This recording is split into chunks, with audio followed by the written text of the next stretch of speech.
সুচন্দা আপা শুধু আমার বড় বোন নয়, উনি আমার আদর্শ।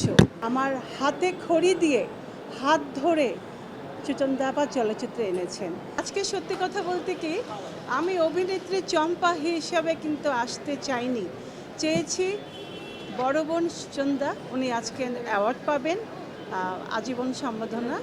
আমি ওনার ছোট বোন হিসাবে আসতে চেয়েছিলাম, কিন্তু কোথায়, আপনারা তো আমাকে ছোট বোন হিসাবে রাখলেন না, সেই অভিনেত্রীর জায়গায় টেনে আনলেন আবার। তো আমি বলতে চাইছি, সুচন্দা আপা শুধু আমার বড় বোন নয়, উনি আমার আদর্শ। আজকে এই চলচ্চিত্রে আসার পিছনে আমার বড় বোন সুচন্দার অবদান অনেক, পুরোটাই। আর আজকের এই চম্পা উনি যদি না আনতেন, হয়তো আপনারা দেখতে পেতেন না। আর আমার হাতে খড়ি দিয়ে হাত ধরে সুচন্দা আপা চলচ্চিত্রে এনেছেন। শুধু আমাকে একা নয়, আমার আর এক বোন ববিতা, তাকেও এনেছেন।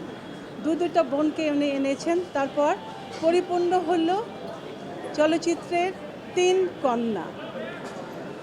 আর বড় আপার এই আজকের অ্যাওয়ার্ডের জন্যে আমি অত্যন্ত আনন্দিত।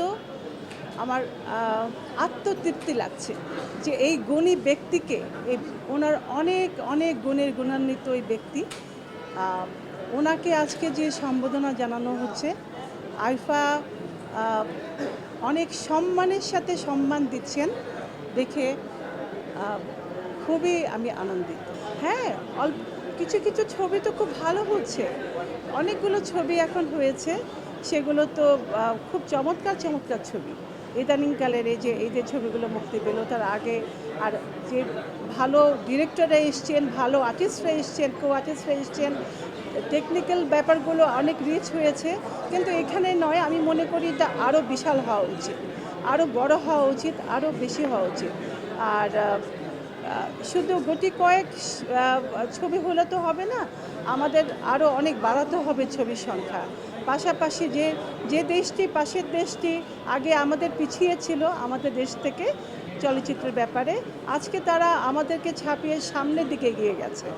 তো ভালো, কিন্তু আমরা চেষ্টা করলে, সবাই মিলে আমরা যদি চেষ্টা করি, আগে পিছে নতুন পুরনো ফিউশন তৈরি করে নিজেদেরকে যদি আমরা এগিয়ে যাই, আমরা আশা করি আমরা অনেক অনেক এগিয়ে যাব, পিছিয়ে থাকবো না, সেটা আমার দৃঢ় বিশ্বাস।